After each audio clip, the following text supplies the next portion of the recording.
Hi everyone. आज हम पढ़ेंगे रॉस्टॉज स्टेजेस ऑफ ग्रोथ के बारे में।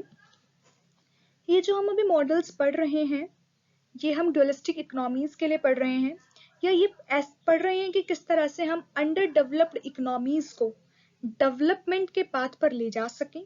उसी सीरीज में हम आज रॉस्टॉज ने कुछ स्टेजेस बताई हैं ग्रोथ की, कि किस तरह से ग्रोथ होती है, उसी बारे में हम पढ़ेंगे। So let's go. देखिए, अब जो रोस्तो हैं वो कुछ स्टेज बता रहे हैं, जिनमें से वो इस तरह से हैं कि पहले ट्रेडिशनल सोसाइटी होगी, उसके बाद pre condition for take off होगी, उसके बाद इकोनॉमी टेक ऑफ लेगी, उसके बाद मैच्योरिटी की तरफ चली जाएगी, और उसके बाद एक ऐसी एज आएगी जहां पर मास कंजम्पशन हो रहा होगा। तो ये कुछ स्टेजेस हैं जिनके बारे में रोस्टोज बताते हैं।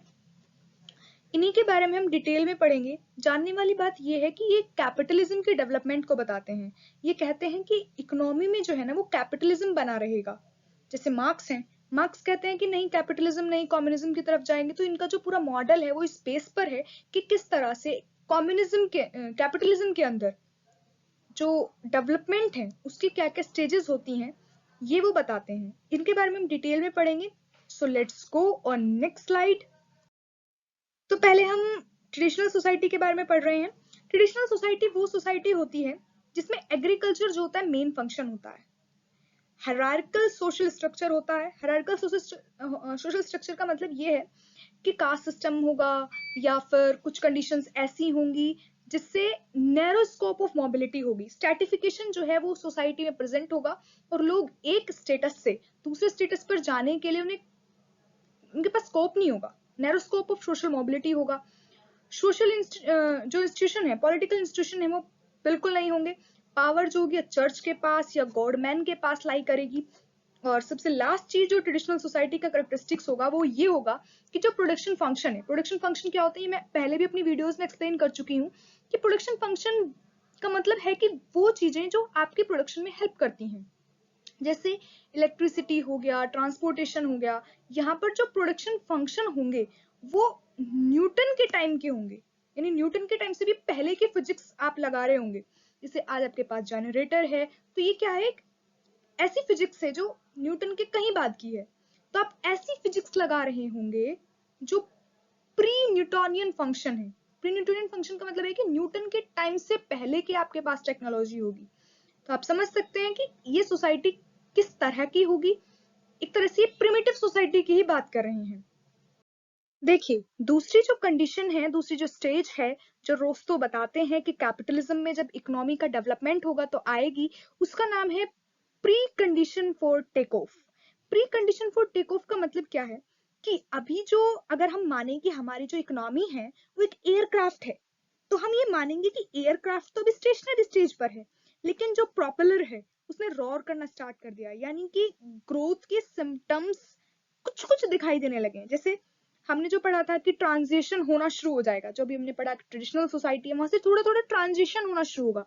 एजुकेशन को लेकर के लोगों के अंदर नया साइंटिफिक एटीट्यूड आएगा। इंस्टीट्यूशन हो गए, जैसे मैंने बताया कि बैंक और ये सब क्या करना शुरू कर देंगे, कैपिटल को मोबिलाइज करना शुरू कर देंगे। लोग इन्वेस्टमेंट करना शुरू करेगी, गवर्नमेंट या कोई भी एक्सटर्नल फैक्टर, ट्रांसपोर्ट में, कम्युनिकेशन में, और एक लिमिटेड पेस जो है ग्रोथ का वो बना रहेगा।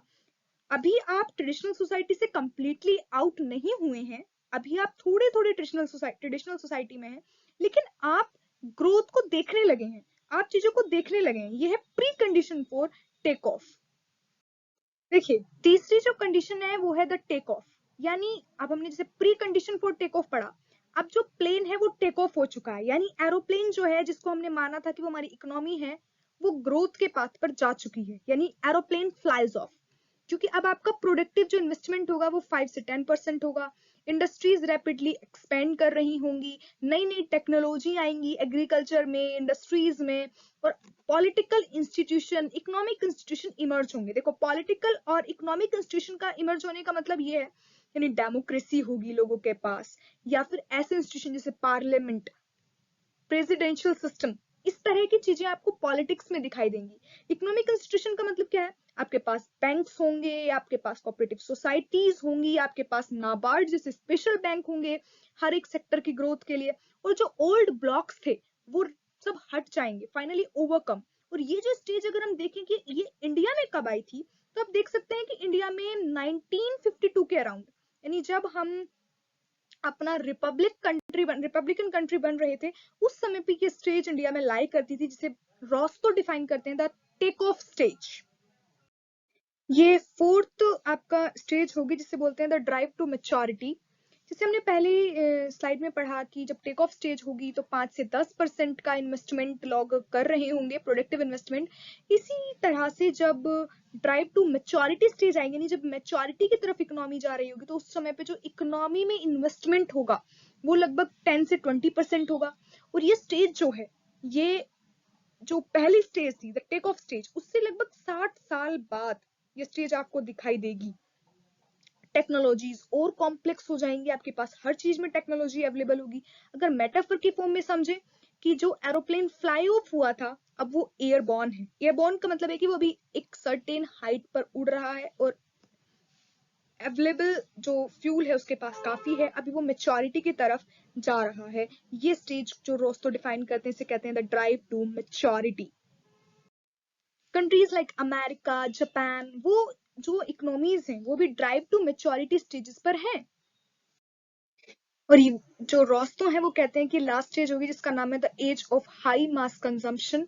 इसमें जो टेक्निकल मेच्योरिटी से आप बियॉन्ड जा चुके होंगे, वेलफेयर स्टेट का कंसेप्ट डेवलप हो चुका होगा, जो लीडिंग सेक्टर है इकोनॉमी में वो ड्यूरेबल गुड्स और सर्विसेज बना रहे होंगे।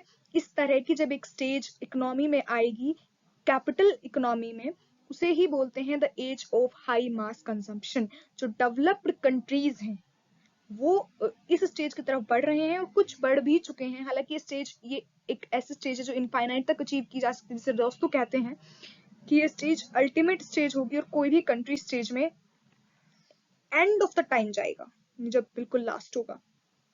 कुछ क्रिटिक्स हैं, जैसे कि कहते हैं लोग कि ये जो रोस्टो का मॉडल है ये एक्सप्लेन तो करता ही नहीं है कि क्यों सिस्टमेटिक ट्रांजिशन हुआ। ये तो एक्सप्लेन करते हैं कि ट्रांजिशन स्टेजेस जैसे जैसे आएंगी तो कंडीशन क्या बनेंगी, लेकिन ये एक्सप्लेन नहीं करता कि why these transition are actually happening, क्यों हो रही है ट्रांजिशन। दूसरा, लाइक मार्क्स, ये जो है सिर्फ ट्रांजिशन जो है कैपिटलिज्म स्टेज में बताते हैं, कम्युनिज्म, सोशलिज्म, उन स्टेजेस के बारे में ये बात नहीं करते हैं। और जो थर्ड है, ये कहते हैं कि लीनियर पाथ ऑफ डेवलपमेंट होगा। ये कहते हैं कि बस सीधा टेक ऑफ स्टेज आएगी, टेक ऑफ स्टेज के बाद एज ऑफ मैच्योरिटी आ जाएगी, लेकिन ऐसा नहीं है। डेवलपमेंट कभी भी लीनियर पाथ पर नहीं होता, हमेशा जिगजिग पाथ पर होता है। हो सकता है कोई इकोनॉमी आज काफी अच्छा कर रही है, बट कल वॉर या फिर कुछ ऐसी नेचुरल कैलामिटीज आ जाएं कि उसे वो लीनियर पाथ पर ना चलने दे।